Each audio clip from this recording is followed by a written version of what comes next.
Yeah. No. Oh, she's excited now. Can you get it? Hello. Oh, actually, no. How are you? Irish cat. Good, how are you? I'm alright. Okay, then this one. There we go. We thought Mitch would be doing it because he did lions. And we saw him at hippos. I missed lions, but we can do this and then I'll Okay. This is as good as she gets with the microphone. Welcome everyone to the Toronto Zoo and to brew at the zoo. Lots of cool faces today, lots of brews. My name is Elyse. I am one of the keepers in the outer Savannah region. So I take care of hyenas, also lions, giraffe, hippo, baboon, a whole bunch of things.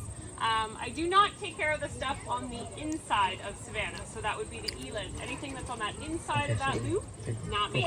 So if you guys have any questions at all after my chat, I can answer anything from hyenas to the other things I listed. Now what I am going to do first, we have Kanzi back here. She is our 13-year-old hyena. She is very eager to do some training. So I'm going to do a very short training session with her. I have some awesome some horse meat here that I'm going to reward her with. But when I'm training, I'm going to be facing her. I'm not going to be seeing you guys. So I'm going to be basically facing in that direction and kind of ignoring you guys. So I can't answer questions in that moment. I need to be focusing on Miss Kanzi. And you'll also hear, you can hear little noises coming out of her. She is over the moon to train. So I definitely want to give her my full attention. Okay, and then I will do a talk after I'm done training. But for those of you who are here to see me feed a hyena, this is the big moment. Okay? All right.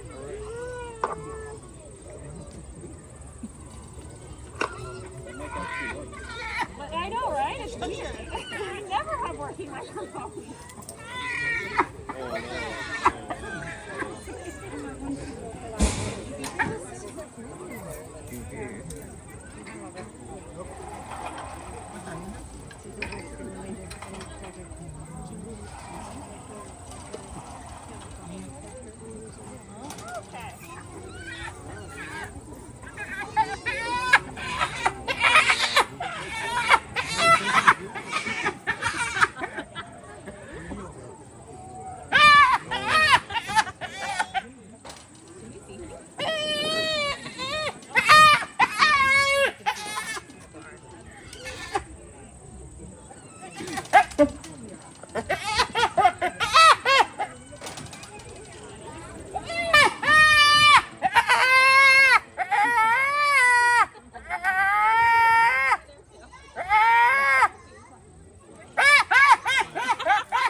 Very good. Right, so Okay, I'm gonna lose it. I'm surprised you held it together at all. I haven't. Not.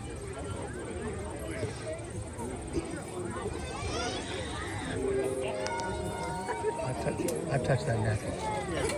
all right, Just and once. I'm back. So guys, yeah, what I was just doing there, I was just doing a couple of Kanzi's old behaviors that she already knows. She knows how to lie down. She knows how to present her paw. She is also leaning in to give me her neck because we do injection training there. Okay, so a lot of training here at the zoo is through positive reinforcement. So you basically work with the animal and they work for whatever they enjoy. So these guys do enjoy getting beat. Rhinos will work for scratches. People work for cash, right? Like it's just like everybody does work for something. So you just figure out what they enjoy. Now, yeah, I just ask for behavior. If she gives me the correct behavior, she gets a reward. If she gives me the incorrect behavior, I just ask her again. Or we just try something else completely if she's not quite getting it. And a lot of times too, when we're teaching behaviors, we have to do what's called shaping them. So it's not like I'm like, hey, you need to lie down, and she immediately understands. I might use a target, which she's just following my hand, and I'm slowly targeting her down. So I'm working my hand down until the point where she gets kind of really low. And then if she goes into a lay down, then she gets a jackpot. She gets a really sweet, awesome reward. So it really just depends. That's kind of the like main way of training here. There is other quadrants to the training sort of aspect. There is punishment. We don't do the punishment. We do, however, occasionally give what's called a time out. So we'll just kind of walk away. So the animal will lose the ability to train with you, but they'll never lose the opportunity to eat that food. They will just get it at another time because it is their diet. It's from the whole part of their day. Also, if you guys have any questions for Eurasia keepers, there's some Eurasia keepers that have come out as well. Just behind us, you can't get away that easy. Their names are Sonia, Craig, and Allie. But yeah, we'll talk a little bit more about Kanzi here. So like I said, she's a 13-year-old female. Now you guys heard all those vocalizations? Yeah. That is very hyena-like, the laughing, the low rumbling, but it's not typically what we see for our other two hyenas.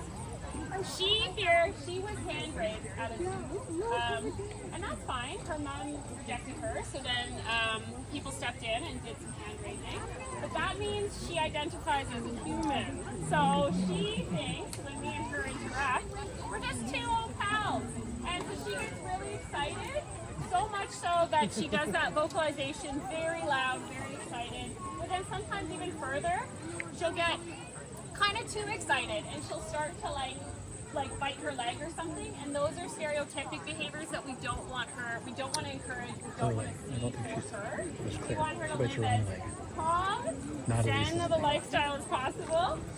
So that's why I've actually closed the gate here and sort of walked back, because I don't want her standing there kind of yelling and screaming at me and thinking I'm ignoring her. That's also why she's on her own. So we do have two other hyenas here. We have Kanzi, who's a female, she's 19. And then we have Echo, who is 16, who's our male. Those two do live together. They live together full time. The only time we do have to separate those two is during feeding. So Kin is a lot larger than Echo. She's more dominant. The females are more dominant than the hyena girl. And she will go at Echo when I'm feeding food, so I tend to separate just for their food, and P.S. they gobble it within 2 seconds, they're so fast, and then they go back together. But Kanzi can't go with them, again, because she thinks she's a human. So we don't want to see any kind of fighting. They can get really nasty. She does, however, see her two friends all the time. We have what's called howdies in the house, so there's just like a mesh wall there, and they can go nose to nose, and trust me, they will get injuries from that. You know, Kanzi will put her bum just like a little too close to like the mesh, and then Pin will nip it. So you do have to be careful. They feel plastic, they don't mind if they do it themselves. So yeah, they're very powerful. Now, they're so powerful, by the way, that they actually eat whole bones. So a lot of people don't realize their bite pressure is insane.